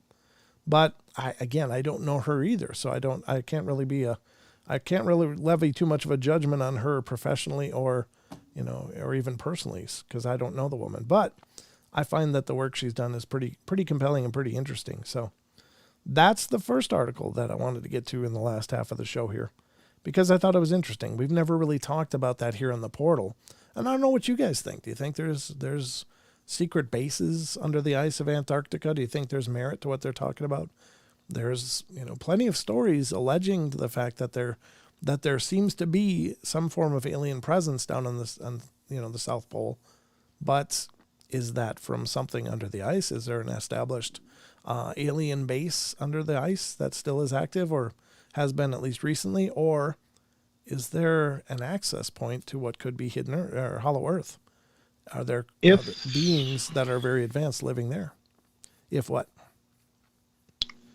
I think if it is an alien base of some kind, it probably was an alien base of some kind, meaning that if the, my guess is it's probably remnants, and they're probably like, if they have a base, it's somewhere else, because we've kind of, in essence, we've kind of captured all of the land areas. So maybe it was active a long time ago. I don't know. I don't think there's really much traffic that goes, like it's apparently it's illegal for any commercial flights to fly over the North Pole, and there's probably no reason to fly over the South Pole, just because there's not a lot of, like, flying over the North Pole can be advantageous for, like, going from America to perhaps Europe or somewhere over there, because you don't have to circumvent the whole globe. You can just go over the north top, the north summit, and maybe that would make it easier, but it's illegal. And for the South Pole, I don't think, due to the positioning, I don't know that it would add any value to travel either to the south tip of South America, or to travel to Africa, South Africa area, or Australia and New Zealand, because really those are about the only pieces that are down on that southern end. Like the North Hemisphere seems to have a lot more as far as civilization. And no offense to any of our Aussie or New Zealand listeners, we know you guys are plenty civilized, and South America and South Africa. We love you all, but I don't know, just some theories, I guess. Why is it illegal to fly over the Antarctica? What's specific? Well, I don't know about Antarctica. I've heard that that's closed airspace too. But the North Pole, the Arctic, I don't know. I'm not sure. Yeah, I know that a lot of like when I headed over to Asia, when I left in Minnesota and went basically up around Alaska and then down. I guess it's a much shorter trip that way, which is interesting, but didn't just go, over the globe. I don't know what it is. I'm not sure. Maybe it's just a safety precaution, because if a plane were to go down, there's nothing there. There's nothing at all. Yeah, true. Nothing at all. So maybe it's just a safety precaution. Like, if it's possible to recover people, or, to, launch rescue efforts or whatever, it'd be impossible up there, because if you go down in the North Pole, you're going to be all kinds of alone for a long time, because it would take quite a long time to get anybody up there to help you if you survive the crash. But and maybe it's just that simple. I don't know. I think there's more to it than that, but again, I don't know. Just a lot of ideas, folks, but that's what we discuss here in the portal for sure. Now, Let me just check. Okay. Yep, we're doing good for time. But that's that article. I hope you guys enjoyed it, because I think it's interesting to discuss. And again, I don't claim to be a knowledgeable person about this kind of stuff at all, but I do find it incredibly interesting. Now, in the last half hour of the show, I want to get to this article. This is a brand new one by our good friend, Mr. Brent Swancer, who writes for Mysterious Universe, and he does just a brilliant job. He actually took a hiatus recently and wasn't writing anything, and I was like, oh man, I missed his stuff. Of course, he's got huge archives to dig through too, just like the Paranormal Portal. If you're ever jonesing for some Portal, you got over 1,000 episodes sitting here on our YouTube channel to check out if you want to look at some other of the amazing fun that we've had here on the channel in the years since its inception. In 2017, I think we started this. I think the channel was created in July of 2017, but we didn't actually start doing anything on it until September. So how about that, huh? Wow. So 2017 until today. So 2018, 2019, 21. So this is our 4th year. But we're on our 5th year now. We're into our 5th year here on YouTube, folks. So keep spreading the word. Keep us growing. Keep us growing. And this is for Nathan. He managed to finish his puzzle of a parrot while he was listening. Well done, sir. Well done. I do actually pay attention as much as I can, which isn't very much. But anyway, let's get to this article by Brent Swancer. And again, if you want to get involved with Brent Swancer, meet the guy. He's a great guy. You can get involved with his group on Facebook, and that is Dark League Paranormal. Great group, great people, great discussions. And if you want to get involved in other groups, there's a Paranormal Portal fans group on Facebook as well, and we'd love to see you get involved over there. That's another fun place, as well as of course, Paranormal Portal Radio, which is the official site of the Paranormal Portal. So, anyway, let's get to this article, and this is kind of a cool looking one. Again, from mysteriousuniverse.org. Definitely check out that site if you would, please, and help support what Brent is doing, as well as many other incredibly talented journalists, authors of the many fantastic Fortean works that are found over there. Okay, this one is The Mysterious Disappearance and Death of the Man Who Fell from the Sky. I was like, ooh, that sounds like a good one. So let's cover that here. Let's find out just what happened. And this is December 3rd. He just wrote this one. In the history of bizarre vanishings and deaths, some of the ones that have stood out the most are those that have happened to well-known, famous, and respected figures. These are the ones that truly capture the public imagination and catapult into history. Drawing much more attention than some random nobody, history is littered with such cases, and some of these are weirder than others. One such case is that of a prominent business tycoon, once regarded as the richest man in the world, who would one day vanish from a moving airplane and leave a wake of inscrutable mysteries behind. Back in the 1920s, few people embodied wealth and success as much as Belgian investor and financier Alfred Leonard Lowenstein. Born in 1877 in Brussels, Belgium, to the successful German Jewish banker Bernard Lowenstein, he would go on to start his own banking concern, wisely investing in the growing electric power and artificial silk industries, which would make him a rich man by 1914. By the end of World War I, Lowenstein was one of Europe's most powerful financiers, and he also branched out into providing electric power facilities for developing countries throughout his Belgian-based company, Société Internationale d'Énergie Hydroélectrique. I'm just doing the best I can here, folks. Nice. In 1926, he established International Holdings and Investments Limited, which drew in hotshot, powerful investors from all over the world and made him even more money. In the financial world, he was a force to be reckoned with. At one point, the third richest man in the world, but all of his wealth could not stop the one thing that he was most remembered for today, and that is his very mysterious disappearance and death.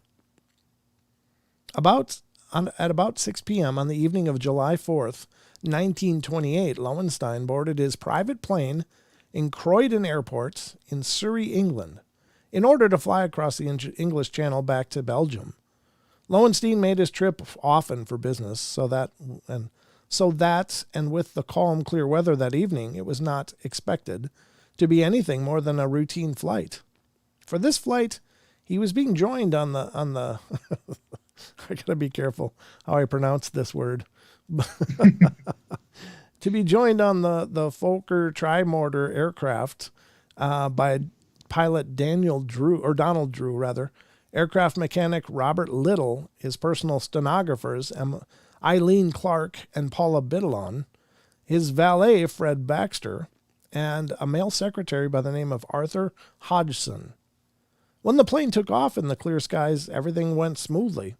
The passengers were in good spirits, and it looked as if it would just be the countless flights they had taken before back and forth between England and Belgium. But this time, things were about to take a strange turn that would spiral into an unsolved mystery that would shock the world.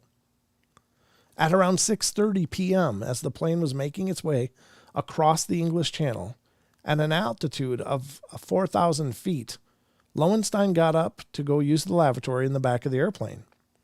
The flight had been as smooth as it could be. Lowenstein was acting completely normal as he casually got up to go do his business.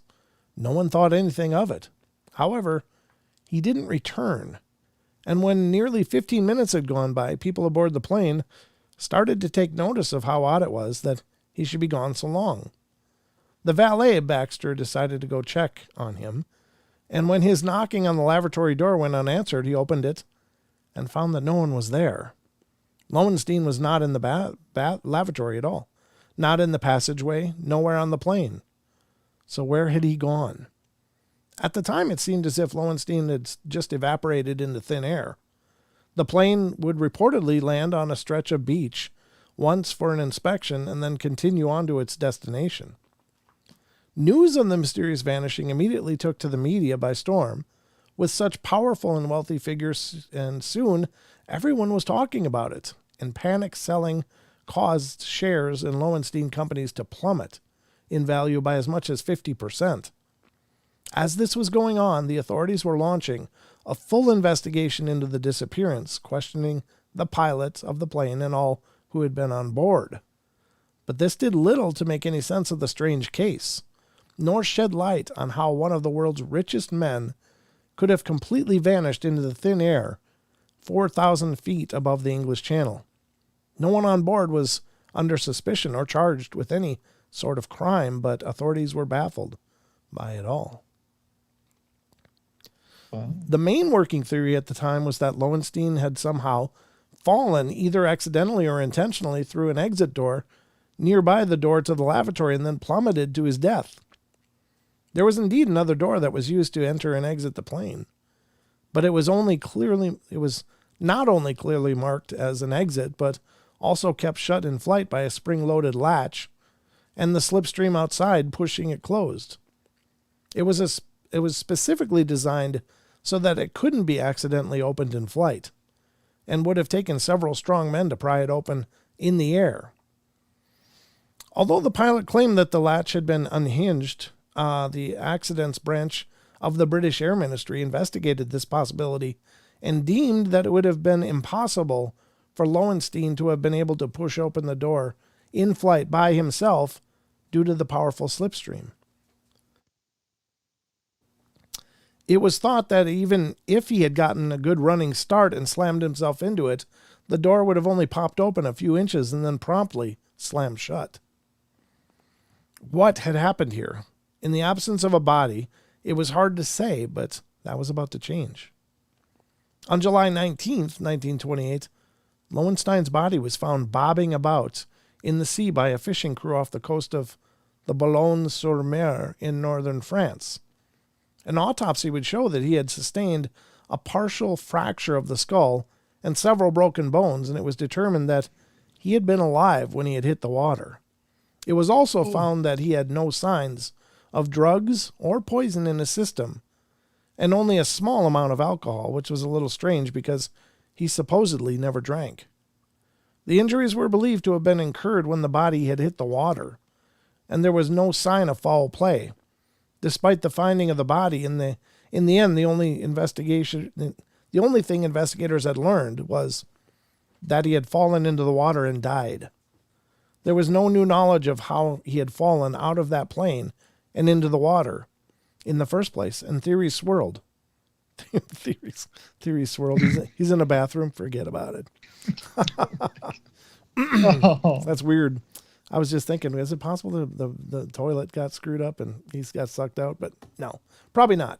Suicide or accident were contemplated, but this would not explain how he'd managed to get out of that plane, and that left foul play. A great deal of attention was placed on some of the shadier sides of Lowenstein that would come to light. As his history was looked into and the investigation went on, it was discovered that Lowenstein had no shortage of potential enemies. It turned out that his international holdings and investments had been slow to show a return on their clients' investments, and that they had been involved in some dishonest business practices across the board. It was also alleged that Lowenstein had made a deal with the American crime boss Arnold Rothstein to sell opiates in Europe, meaning that he could have gotten in too deep with these unsavory elements. And on top of all of this, he purportedly had a tumultuous relationship with his wife, Madeline, and there was the suspicion she may have wanted him out of the picture in order to inherit his vast fortune. Oof. In other words, there were a fair few people who might have wanted Lowenstein dead or would have had something to gain from his death. But how could any have pulled this off on a tiny plane without anyone noticing? Look at the artwork. That's tragic. The main idea here is that this would only have been possible if one or more people on the plane were with him on it. Were in on it, sorry. Possibly paid off or coerced by Lowenstein's various enemies, or even his wife. This could have gone a few ways. 2 or more of the passengers could have overpowered him and forcefully pushed him through the exit door. And since the plane was so noisy and that door was not visible from the main cabin, this could have been done discreetly even on such a small aircraft. Another idea is that the door might have been removed in mid-flight, jettisoned, or and then replaced later during their unscheduled beach landing along the way. This would have been possible because the plane was not pressurized, meaning that removing the door would have caused some turbulence, and that's about it. It was also found that when they had landed on the beach, they had been approached by soldiers doing a training exercise, and yet had been evasive on why they landed there.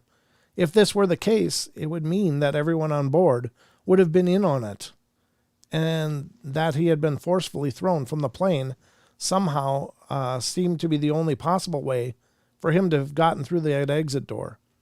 But there was never ever any evidence to connect any of those on board to a crime, and none of them were ever charged or even detained. In the end, the investigators were met with nothing but dead ends and puzzles. Lowenstein would be buried in a grave outside of Yver, Belgium, curiously without his name carved onto the slab upon it. It has gone on to become a great unsolved mystery, with the New York Times once calling it one of the strangest fatalities in the history of commercial aviation. What happened to Alfred Lowenstein? How did he disappear from that plane to wind up dead? Was this an accident, murder, or what? The case has been picked apart for decades with no end in sight, and we're left with a perplexing mystery that will likely never be solved. They all did it. They all forced that guy out. Yeah, that's what Maggie and Rachel both said, and Maggie said, yeah, I was going to say perhaps it was just an elaborate plan. He didn't board and was dumped at sea. Rachel says maybe it was a plot, everyone was paid off, and he never was on the plane. Yeah, what if Because the thing that got me was the injuries. If you're falling from that high, it is like hitting water as you would cement. Like, your organs would be jelly. They would be blown apart from the shock of the impact. So it's just weird. I'm not saying it's impossible, but it's just weird to hear that he got pushed out of a plane and fell this entire height out to sea, and he had some skull fractures and bone injuries. That's it, and of course he passed away. But I would think he would be just mush from that height.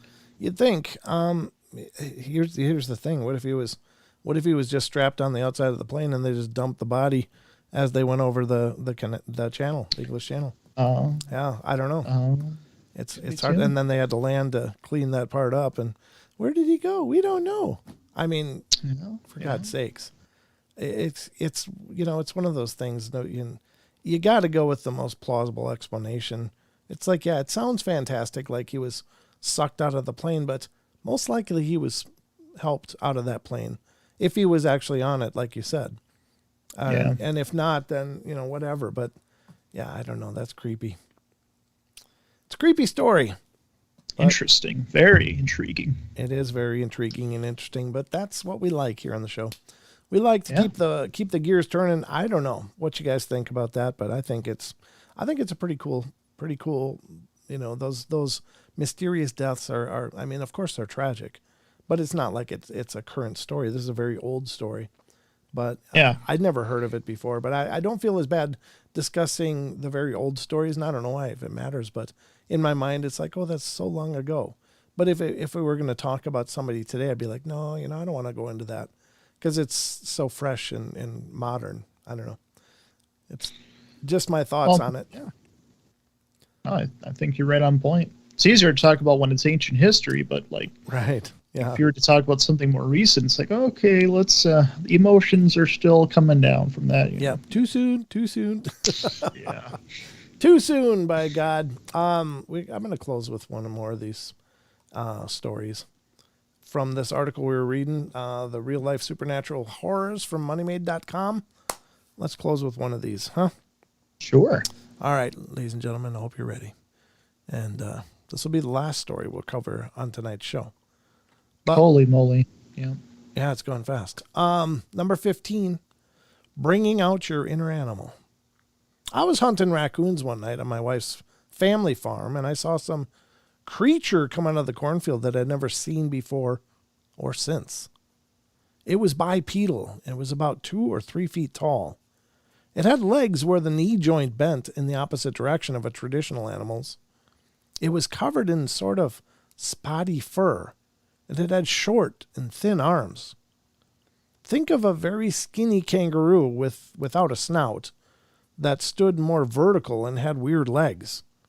I've never found a description of another animal like it that is even remotely close to the North Dakota-South Dakota border area where I live.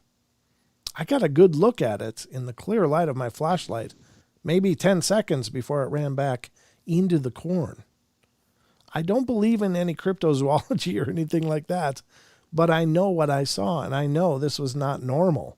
It freaked me out pretty bad. That was by Hose. How can people say that? Hose King. I don't believe in cryptozoology, but that one I've never forgotten. It's like, well, then you do believe in cryptozoology. It's like there's such a reluctance to release that word. Like, well, it's a cryptid. Well, no, I don't believe in all of that, but it was weird. Whatever I saw doesn't exist. That's a cryptid. Yeah. Those are things that are not normally understood to exist, but you saw something. It's like, I don't believe in ghosts, but this one night, the air turned ice cold and my bed shook and my socks were flowing all over the room. It was crazy.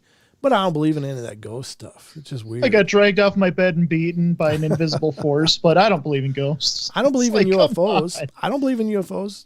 Of course, I saw a strange craft come down and land in my backyard. Out jumped this little midget, looked around, and got back in, took off, went right up to the stars. I don't know. Quick as a snap, but I don't believe in UFOs. Come on. It's like, what in the hell is wrong? It's like, it's okay. It's okay to maybe you're not ready to believe about it, but these people relay these incredible stories. And it's like, I don't believe in it though.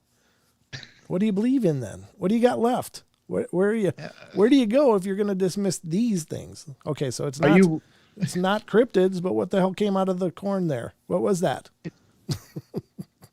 I mean, if you can't answer it logically, then whatever's left has to be the only other thing. Yep. There you have it. Also, it sounded kind of like a ghoul from the description, except the fur part. That one got me.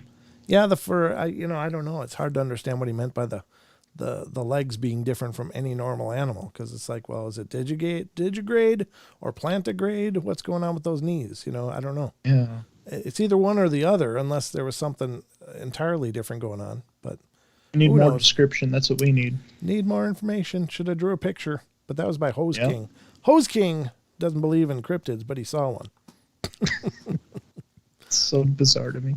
I don't believe in live streams, but I just keep doing this. I don't believe in live streaming much.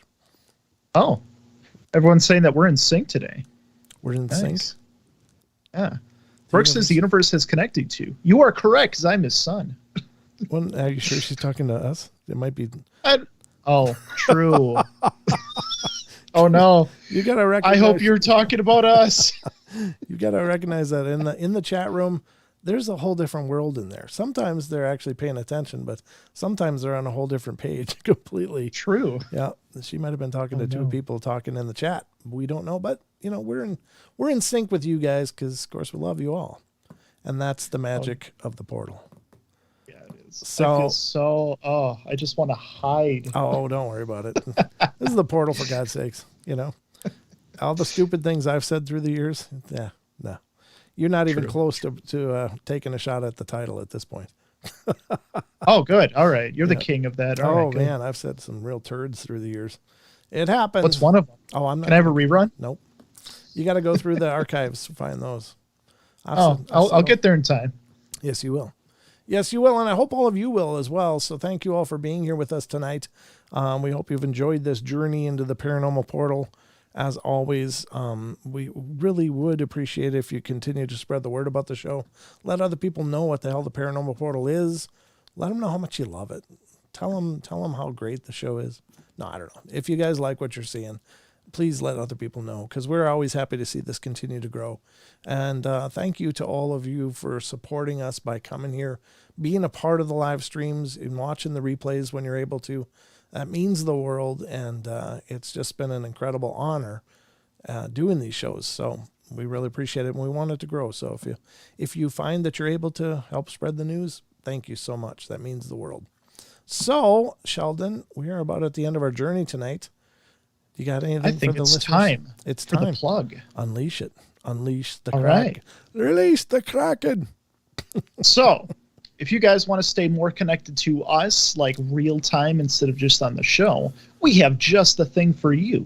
You see here in the YouTube chat, we have something called a Discord, where we're trying to get the whole community into one place so that we can talk to you guys can talk to us, you can share links, have great conversations with each other, whatever it might be. The link is in the Discord.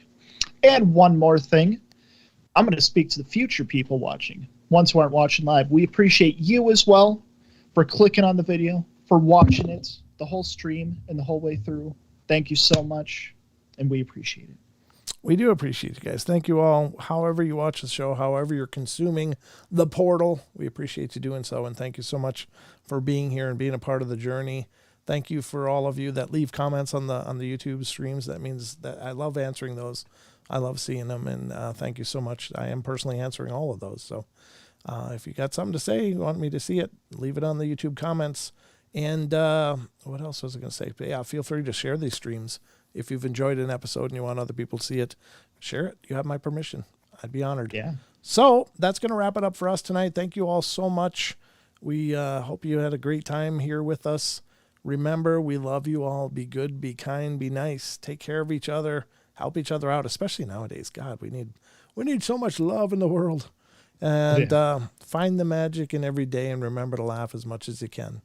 All right, everybody, good night. We'll see you tomorrow night for the night terrors. And that's all we got. Good night. See you then.